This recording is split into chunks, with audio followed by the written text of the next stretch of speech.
Bonjour à tous et bienvenue dans cette revue lecture. Une première sur ma chaîne, on va review plusieurs livres. J'avoue que je sais pas encore lesquels j'ai lu, mais j'en ai lu 2 en tout cas, c'est sûr. J'ai lu en premier Et si demain n'existait pas de Jennifer Armentou et je suis en train de lire La passeuse de mots, tome 3 de Jennifer et Alric Twice. Commençons par la première revue, donc Et si demain n'existait pas, qui fait à peu près 350 pages. C'est du young adult clairement. C'est une histoire assez tragique qui va vous ébranler. C'est l'histoire d'un accident. Donc ça, on le sait directement dans les premières pages.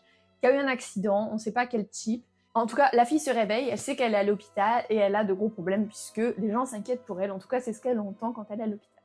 Donc c'est un livre qui m'a assez bouleversée, je dois dire, puisque pour ma part, j'avais lu ce flash forward sans y prêter plus d'attention que ça. Et donc, ça m'a choquée au moment de l'accident. J'étais assez ébranlée, en fait, parce que je m'y attendais pas et que j'avais oublié avoir lu ce flash forward. Les personnages sont très attachants. On suit une jeune fille et un jeune homme. Comment s'appelle la fille? Je n'ai plus d'idée de comment elle s'appelle. Abby, Megan... Cody, Megan, Laurie... Comment elle s'appelle? Sébastien, le mec... Et Lena. On suit une jeune femme qui s'appelle Lena, qui est in love de son meilleur ami d'enfance, qui s'appelle Sébastien. Donc c'est un enemies to lover, avec un peu de drama, du drama au niveau du coup plus médical.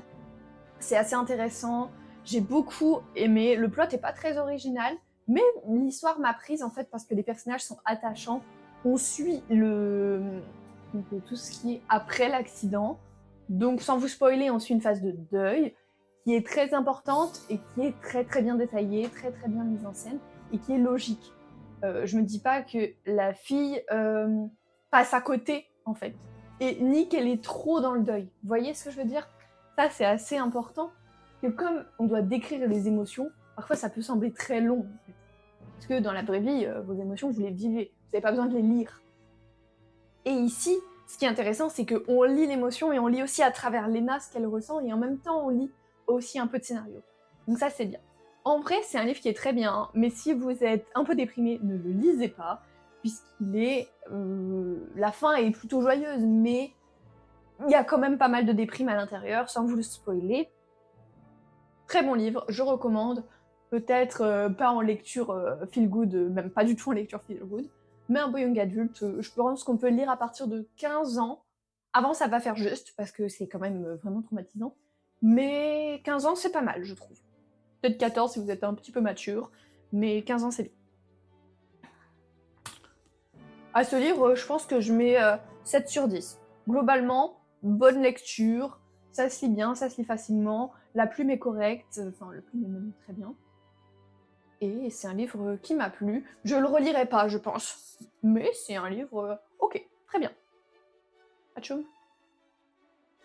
Pas Atchoum. Bon, ça viendra après. Ah si, Atchoum. Bah, c'est dans mon nez, mais j'arrive pas à éternuer. Enfin bref. La passeuse de mots, le tome 3. J'ai lu une petite 150aine de pages. Une petite 150aine de pages. Et il me manque déjà, je dois dire qu'aujourd'hui, j'ai eu envie de continuer à le lire, mais je n'ai pas pu. Mais j'ai eu envie, donc c'est un très bon point. Comme toujours, hein, les passeuses de mots, enfin les livres de cette série sont très lents. On décrit vraiment les émotions d'Aria, comment elle se sent, c'est très long, le changement est très très long dans ce livre. Et c'est aussi ce qui fait sa force, puisque il y a comme une zone de confort qui s'installe à chaque fois, même si elle est souvent brisée, hein, on va pas se le cacher. Et je dois dire que j'étais assez sceptique par rapport, enfin plutôt... Comment ? Le plot de la fin du tome 2 m'avait laissé à la fois très sceptique et à la fois très contente. J'étais très contente parce que j'y ai accroché, mais j'étais très sceptique parce que je me suis dit, il y a énormément de personnes qui ne vont pas accrocher puisque la fin tourne complètement le scénario. En fait, le retournement de situation est tellement retournant que les gens pourraient se dire non mais ça n'a rien à voir avec la passeuse de mots à la base, vraiment ça ne fait pas sens. Et moi j'ai réussi à y accrocher. C'est pour ça que je pense que pour l'instant, ce tome 3 me plaît. Si vous n'avez pas accroché à la fin du 2, ne lisez pas le 3, parce que ça va vous dégoûter. On reprend exactement sur les mêmes bases que la fin du 2. Enfin, le 3. Le 3 part sur les bases de la fin du 2. Et si vous n'avez pas aimé la fin du 2, c'est niette. Petit point noir pour l'instant, il y a beaucoup de choses que je ne comprends pas, dans le sens où des expressions, des rappels à certains moments de l'histoire au passé, il y a quelques flashbacks où en fait j'ai rien compris. Parce que je me suis dit, attendez, ça s'est passé, mais je l'ai jamais lu, et puis ça a jamais été mentionné. Il y a des choses comme ça où je me dis, ok, donc en fait ils ont voulu rattraper l'histoire, mais il l'avait pas écrit dans le 2, mais du coup ils auraient dû l'écrire dans le 2, s'il l'avait pas écrit, ça sert à rien de le mettre dans le 3. Enfin, vous voyez, c'est certaines, c'est pas des incohérences parce qu'ils le justifient, mais certaines choses où je me dis, ok, c'est une facilité d'écriture, une facilité scénaristique, ça me fait pas plus que ça. C'est minime pour l'instant. Pour l'instant, c'est minime. Donc je retrouve Arya et Kylian qui m'avaient fort manqué. J'ai eu un chouille de résistance à m'y remettre parce que j'avais fini le prieuré de l'Oranger. C'est pour ça que je suis passée entre temps par et si demain n'existe pas, puisque j'avais la flemme de me remettre dans une grosse pavasse, mais je l'ai fait. Et pour l'instant, ça me plaît. Je vous ferai une update peut-être à la moitié ou peut-être quand ça sera fini. Je pense à la moitié. C'est pas vraiment un vlog lecture, mais c'est un mini vlog lecture. Bien sûr, pas de spoil comme d'habitude. Lisez La Passeuse de mots, c'est vraiment bien. En tout cas, un livre un petit peu avec de l'action, mais qui sait garder un certain confort. On sait se poser en fait. Et c'est pas ces livres où en fait on court après l'action. Là ici on apprécie aussi quand c'est posé. Voilà. C'était ma mini-revue sur La Passeuse de mots.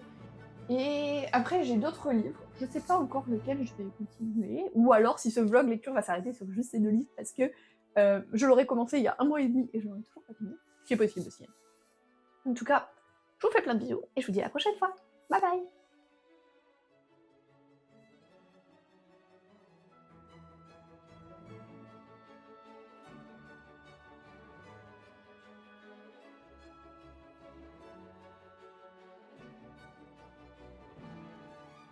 Comme prévu, enfin pas comme prévu, puisque je devais vous faire une update à la moitié, et que je l'ai terminé, La Passeuse de mots, tome 3. C'est un livre très basé sur l'émotion, le ressenti, les flashbacks.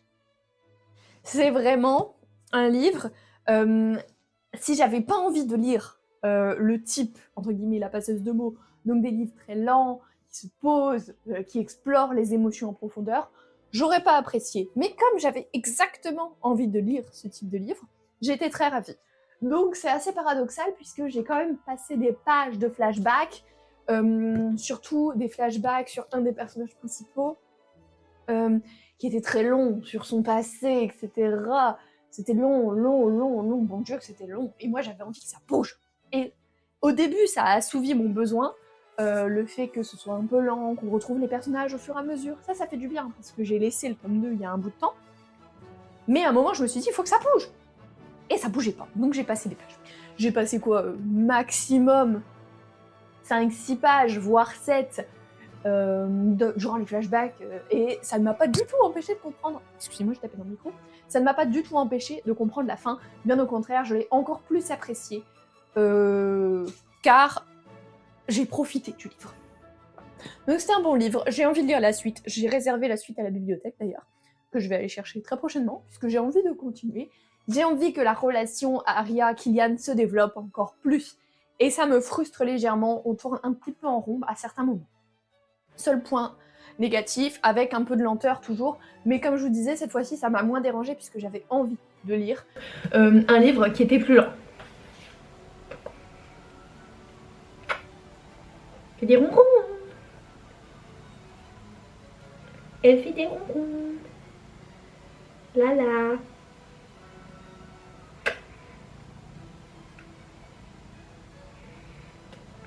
Oh.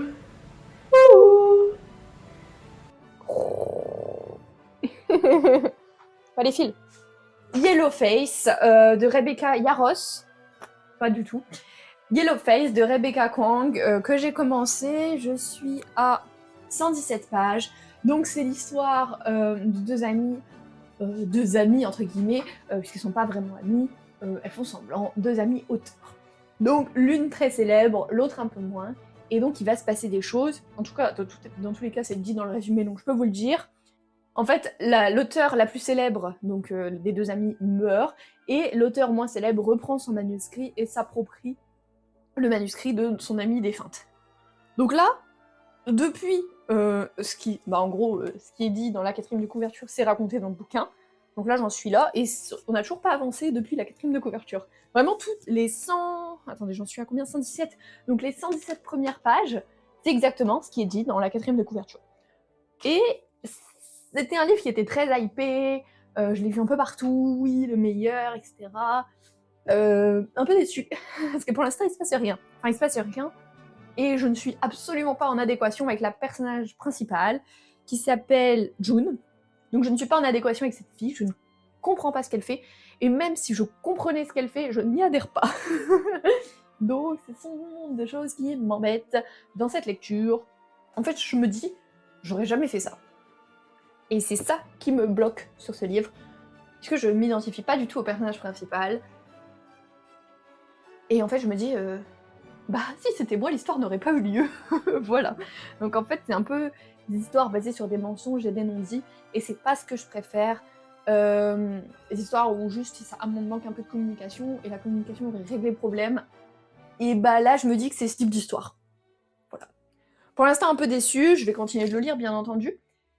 Mais je pense que ça ne va pas aller aussi vite que La Passeuse de mots.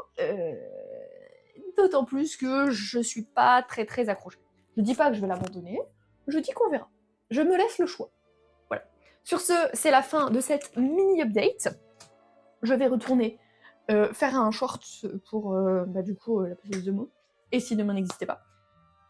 Et ensuite, je lirai sûrement ce soir. J'ai un peu de travail là. Il fait pas beau, c'est la tempête chez moi. C'est la tempête, maman. C'est pour ça que je regarde dehors. Et sur ce, je vous fais un bisou. Et je vous dis à très vite, enfin vous, tout de suite pour la suite. Voilà. J'ai terminé La Foudre et la Fureur.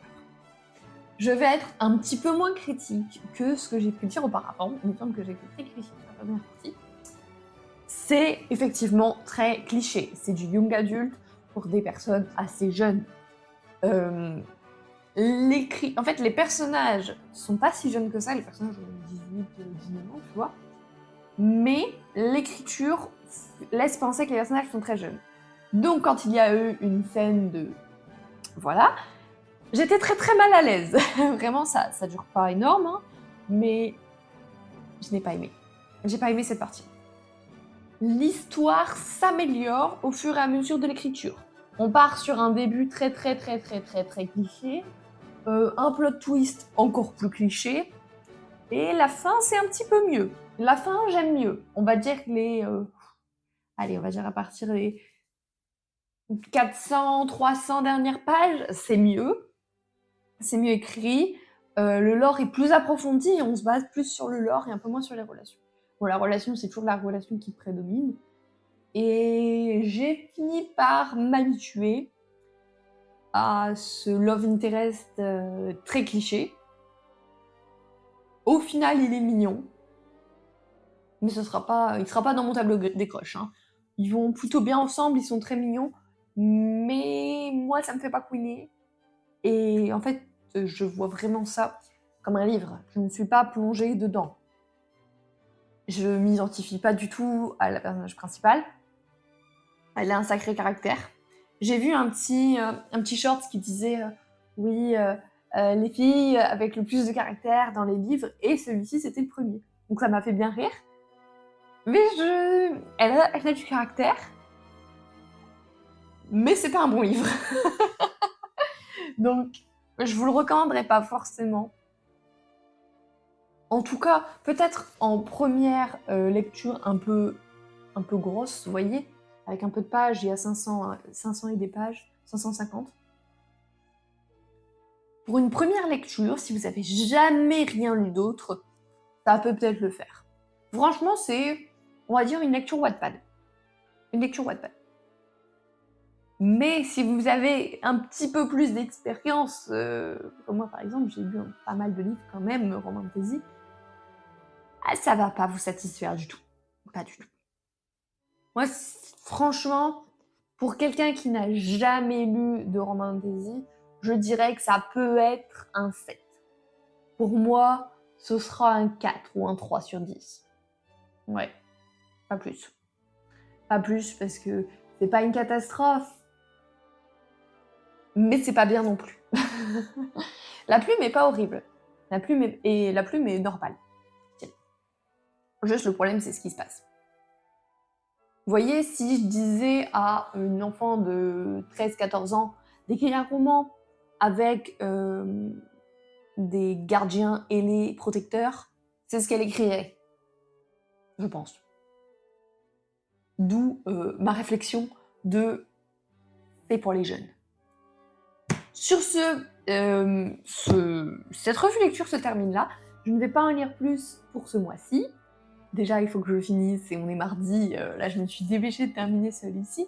Donc, j'en aurais lu 3. Passeuse de mots, tome 3. Et si demain n'existait pas, Yellowface et La foudre et la fureur.